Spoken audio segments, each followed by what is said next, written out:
Hey bakunze ba Mura TV show ndabashuhuje ndabayambiriye ndabaramukije mwese yambi mumeze mute mumeze neza mu mitima yanyu nanjye ndaho ndabashuhuje ndabishimiye ndabanezerewe ndabakunda nta bunebwe mbakunda nta buryarya rero namwe ndabizi neza yuko munkunda ndabaramukije mbabwira nti amahoro y'Imana abane namwe. Ndaje rero kuri uyu munsi hari ikintu numvaga n'ubundi tuzavugaho nzaganirizaho abantu ariko hari ikintu cyansembuye numva nakivugaho. Hari ikintu bita ubuganzwa. Hari abavandimwe bitwa Clement na Ariane, disi Clement ndibaza ko abantu benshi muramuzi, yibereye mu rukundo n'umugore we, abantu batangiye kuvuga ngo ni ubuganzwa. Ese ubuganzwa ni iki? Ni ikintu kirekire cyane umuntu yavugaho. Rero mu by'ukuri ubuganzwa ni ukuganza umuntu, ni nko gutegeka umuntu cyangwa kumujyana ahantu mu nzira ubona yuko nawe atishimiye, ariko mwakabyarana. Ubundi ubuganzwa bufite definition nini, menya hari tuzabifatira undi mwanya nkababwira ukuntu byumva, ariko kuri ino nshuro kubera bari abavandimwe ndaje ngo tubivugeho gatoya, hanyuma nibiba ngombwa tuzabivugeho ikintu kirekire, kuko hari cyane nagiye gutangaho ikiganiro dusa naho nababivuzeho numva harimo ibibazo byinshi bitagira ingano. Ese mwokabyarana abantu bazikundanira muvuge ngo ni ubuganzwa? Urukundo se ni iki? Urukundo rukurindagiza, ubundi urukundo ni ukutita ku bintu, kurindagira kw'imitekerereze y'abantu kandi mukarindagirana mukabona ibyo muri kumwe byo murajyanye byose muruzuzanyije murikundane. Ese buriya buri muntu wese namwifuriza yuko yaba inganzwa y'urukundo. Iyaba abantu bose bahari baganzwaga n'urukundo, bakaganzwa n'urukundo, urukundo rukaba ari rwo rubaganza rubayobora. Urizi yuko urukundo rugukoresha ibintu bitabaho. Abana reka mbivuge gutyo nubwo ari bakuru barikundaniye, bari mu rukundo, bararyohewe, barakora amapranka yabo, barakora ibintu bibanezeza kuko ari ku rukundo nyine rubayobora.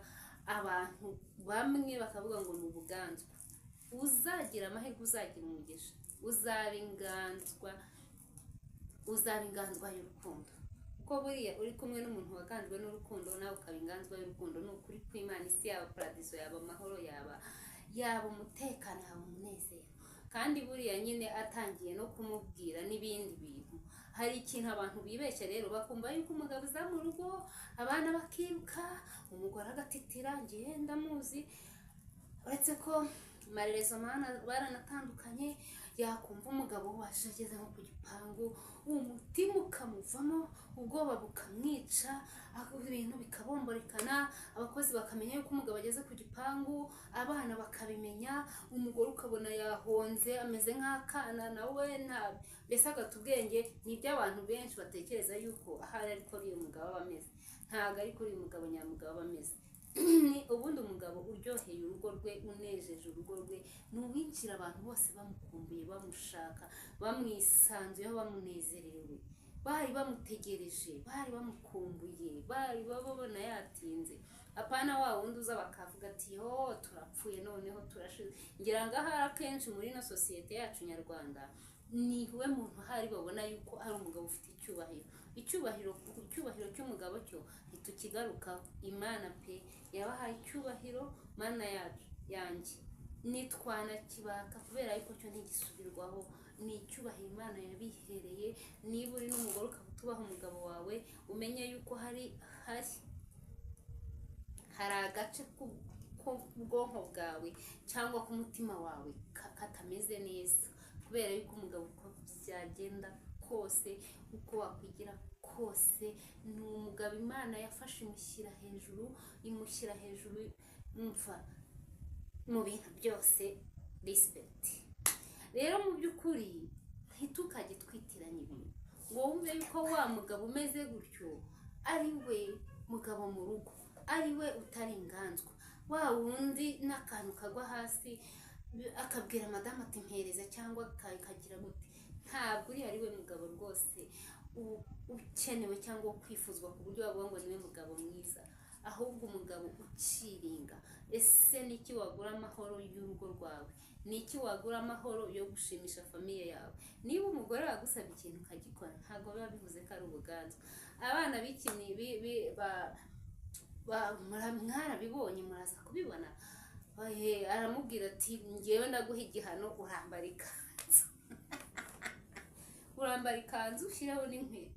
Niba ari byo binejeje umupati nawe, kubera iki abantu bumva yuko rega nabonye comment zabaye nyinshi ngo mu mezi 3 gusa bakoze ubukwe ngo atangiye kumwambika ikanzu. None nimba ariho ibyishimo byabo bituruka cyangwa ntacyo bimutwaye, muhamugira ngo abantu babeho gute banezero. Ikindi kintu mbabwira, ntabwo urugo rw'umuntu rugomba kumera nk'urwundi.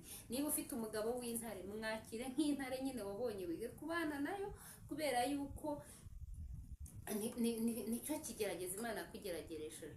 Niba ufite n'umugabo uri hambo, uri cool, byinjoyingi, bikunde, ubinezererwe, ubushimire Imana. Mu by'ukuri ntabwo umugabo ari umwigagaza ngo yumve yuko hari umuntu utaciringa na famiye utagira gute. Oya rwose, ntabwo krema yabaganjwe, ntabwo ari inganzwa, ahubwo urukundo. Uzi ko urukundo rushobora gutuma umugabo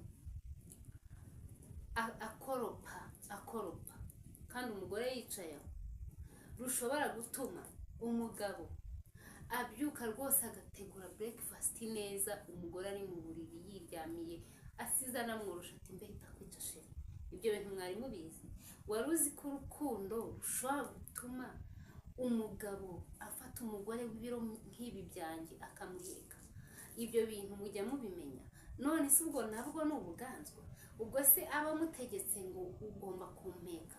Ubuganzwa simbihakana bubaho, ariko ntabwo bubaho muri ubwo buryo.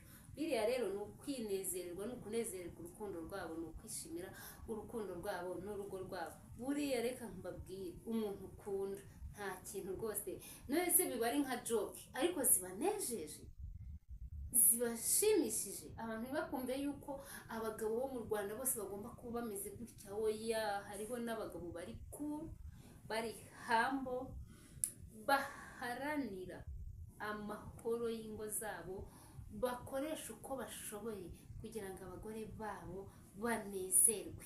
Ubwo rero ngewe ku ruhande rwanjye ntabwo biri ari ubuganzwa, ahubwo ni urukundo, kandi imbaraga z'urukundo rwose. Yego, hariho abantu batazi gukundwa uko bimera, ugasanga hari n'umugabo utazi gukunda uko bimera pe. Abo ngabo ntabwo nabarenganya, na cyane ko buri wenda ziriya comment nibaza yuko wenda baba bagira bate, wenda akenshi ari nabo baba banazanditse, reka mbivuge gutyo.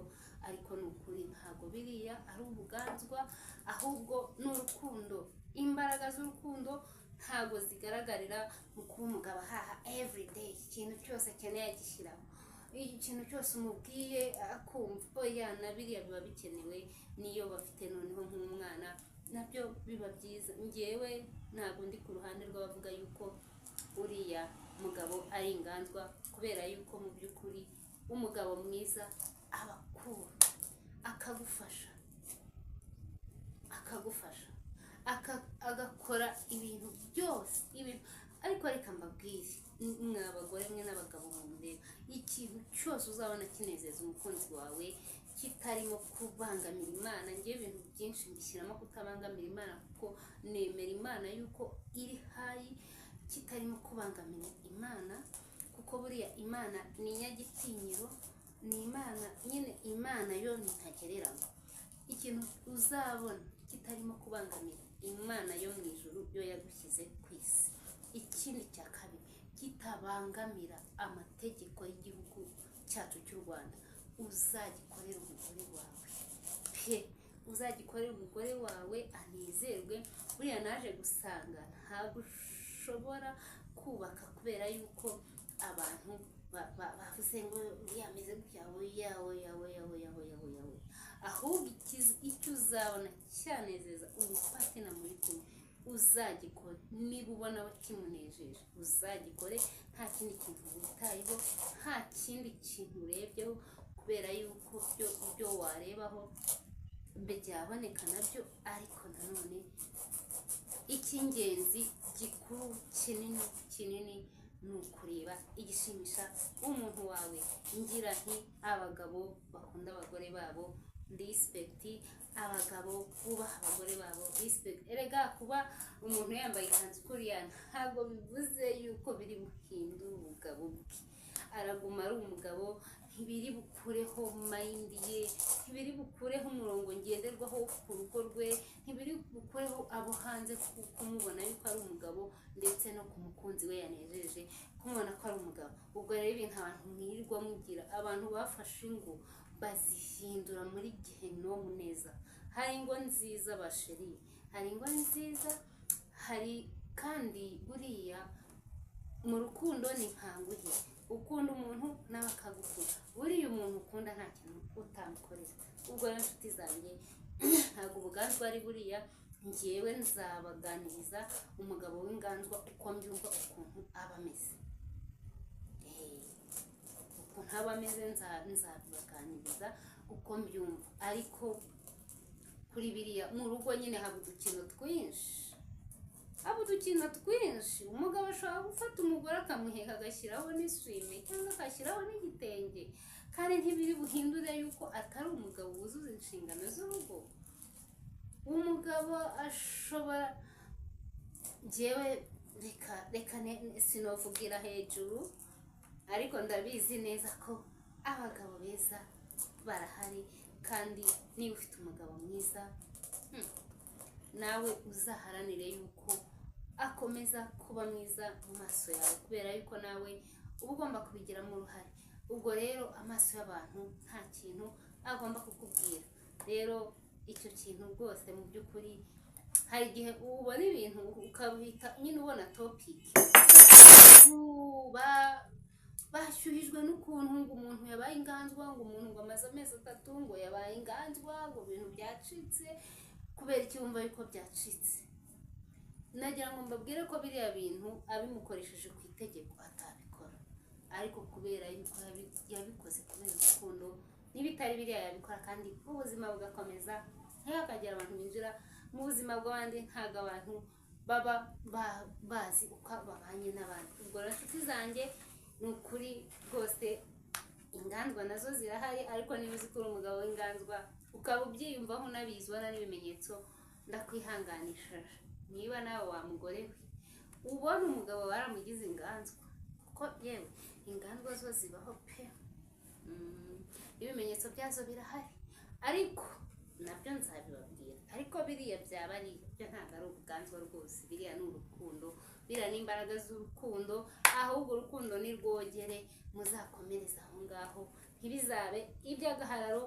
Kandi icyo mbabwiye, nubona amahirwe mu buzima jya uyakoresha. Niba uri mu rukundo ukabona urukundo rukwaka nk'umuriro, rukoreshe. Emerera amarangamutima yarwo, kore.